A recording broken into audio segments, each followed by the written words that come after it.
Vamos a entrar en el análisis. Para ello nos acompaña Alberto Yepes, vocero en la Coordinación Colombia, Europa, Estados Unidos. Nos acompaña desde Bogotá.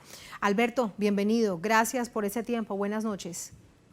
Gracias a ustedes y a los televidentes por la invitación. Muchísimas gracias, Alberto. Lo vimos a usted en este día que generaba tal nivel de expectativa, pero se llega a esta entrega final de este informe de casi 4 años. Primero, permítame preguntarle a ustedes, además como organización que ha trabajado directamente con las víctimas del conflicto, que se han recorrido el país, que se lo conocen desde las entrañas y lo que significa el conflicto, ¿cómo reciben ustedes este informe?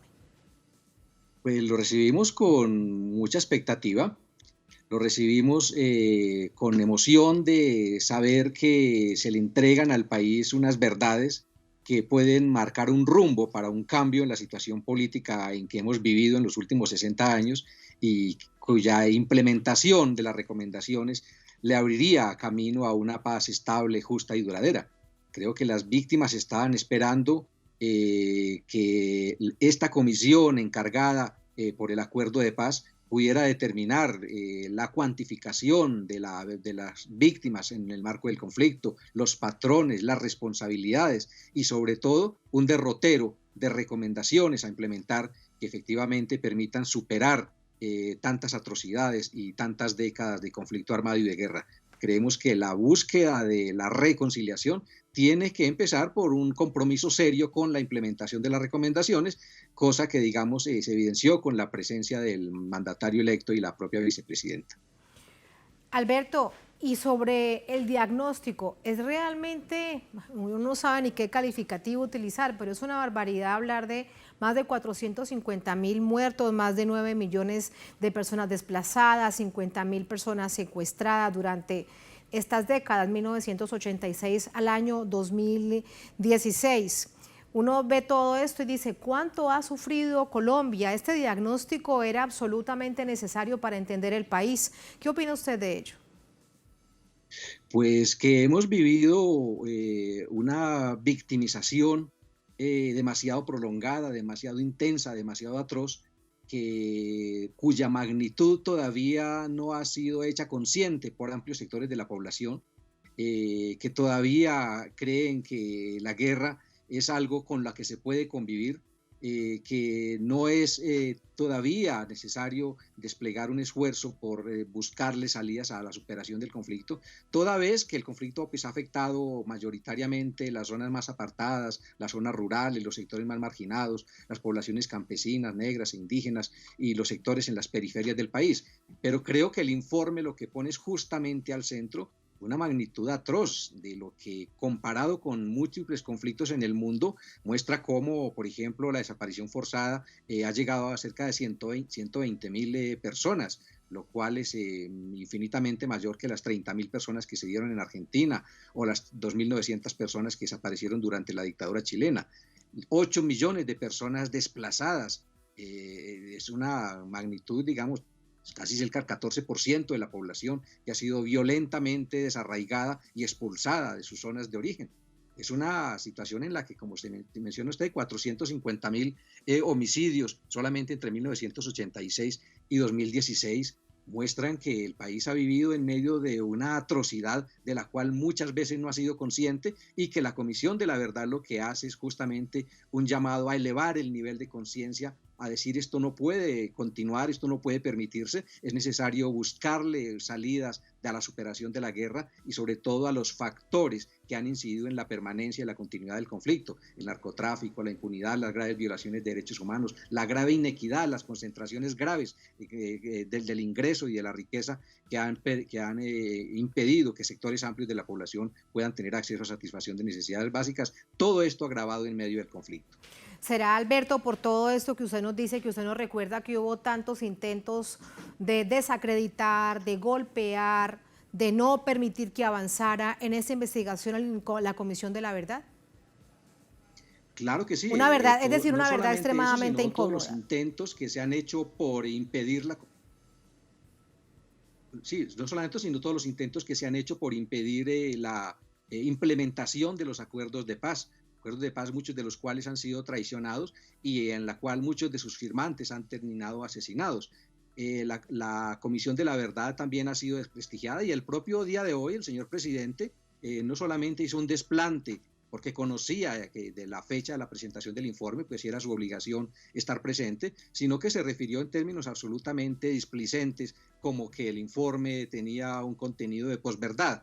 Posverdad, un presidente que digamos ha negado el conflicto armado, que ha dicho que ha avanzado en la implementación de la paz cuando todos sabemos que eso no es cierto, que ha dicho que ha respetado la protesta social y cuando los compromisos del acuerdo de paz bajo este gobierno han sido totalmente desconocidos.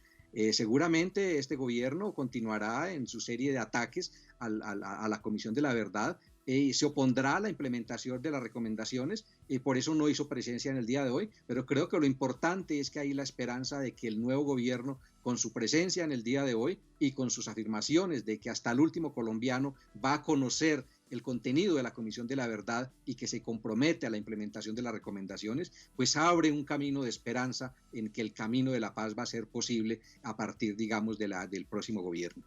¿Será esto realmente posible? Porque usted de hecho lo planteaba, es que Colombia aparece en varias Colombias dentro de una misma nación que ha padecido más de 5 décadas de este conflicto armado interno de manera permanente, que nunca ha cesado, salvo los pocos meses después de la firma del acuerdo de paz, que hubo cierta tranquilidad en algunos de los territorios de Colombia.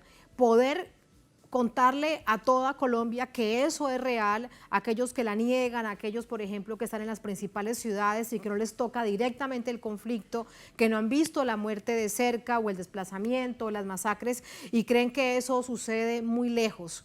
¿Cómo lograr que esa Colombia que ha estado de espaldas, de oídos sordos al conflicto armado lo entienda? Yo creo que la esperanza radica en el que por primera vez vamos a tener un gobierno comprometido con las aspiraciones de sectores populares y en el que se ha buscado concretar un gran acuerdo nacional, en el que estén distintos sectores sociales, gremiales, económicos y políticos. Y ese gran acuerdo nacional tiene que tener como prioridad 1A avanzar en la construcción de la paz y la superación de la guerra. Si no se avanza en esa como la primera prioridad, pues no habrá ningún cambio, pero esperamos que efectivamente el acuerdo nacional que ha convocado el presidente electo Gustavo Petro y la vicepresidenta Francia Márquez tenga como finalidad abrirle paso muy pronto a un acuerdo de paz con todos los actores que están todavía en el marco del conflicto, volver a reactivar la vía de la implementación del acuerdo de paz y sobre todo a través de estas recomendaciones llevar a cabo las reformas sociales, políticas y económicas necesarias para darle a la paz un sustento estable. La reforma de las fuerzas militares, la reforma de la doctrina militar, el desmonte del paramilitarismo, una política distinta frente al narcotráfico, más allá de las políticas represivas y que le habla la posibilidad de tratamiento alternativo para los campesinos que se han visto obligados a subsistir de los cultivos ilícitos. Todo esto abre la posibilidad de que efectivamente si se implementan las recomendaciones, si se llevan a la práctica, se abra el camino para que Colombia pueda vivir en paz y también ser un baluarte de la paz con los países vecinos y con América Latina. Por último, Alberto, las víctimas en el centro, se ha recordado hoy porque así debe ser. Una reparación a millones y millones de personas, ¿cómo se la imagina usted? Porque no es solamente un término de reparación administrativa, es reparación simbólica. Por eso decía verdad, justicia, reparación, reconciliación, garantía de no repetición. Pero son muchas cosas al mismo tiempo. ¿Cómo lo ve usted? Sí, la reparación pues tiene que empezar en primer lugar con frenar la victimización y frenar los procesos de victimización que son vigentes, actuales y que de manera creciente han venido afectando a la población, como el exterminio de los liderazgos sociales o la expansión de las masacres o el paramilitarismo. Pero la reparación también tiene que ver con conocer la verdad. La verdad que aporta la Comisión de la Verdad es una verdad importante, pero que es necesario profundizar. Profundizar, por ejemplo, porque la Comisión tuvo limitaciones en establecer nombres de los responsables, digamos, e individualizar quiénes fueron los responsables principales de la victimización. Ese será un aspecto que tendrá que complementar los otros elementos, como la Jurisdicción Especial para la Paz y la justicia colombiana o la propia justicia internacional.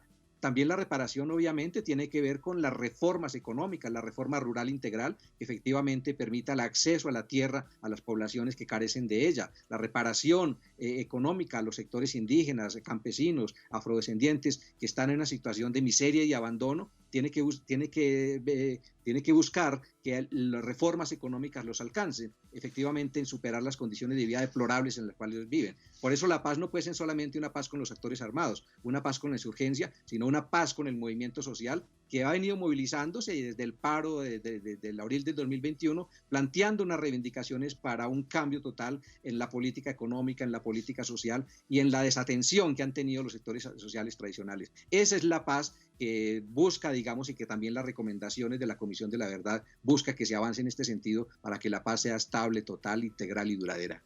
Mucho por hacer, mucho por tejer, pero nunca es tarde para pensar en esa posibilidad y en esa esperanza. Alberto, gracias siempre. Muy buenas noches. A usted, Telesur, muchísimas gracias. Muy Gracias, amables. buenas noches. Hasta luego.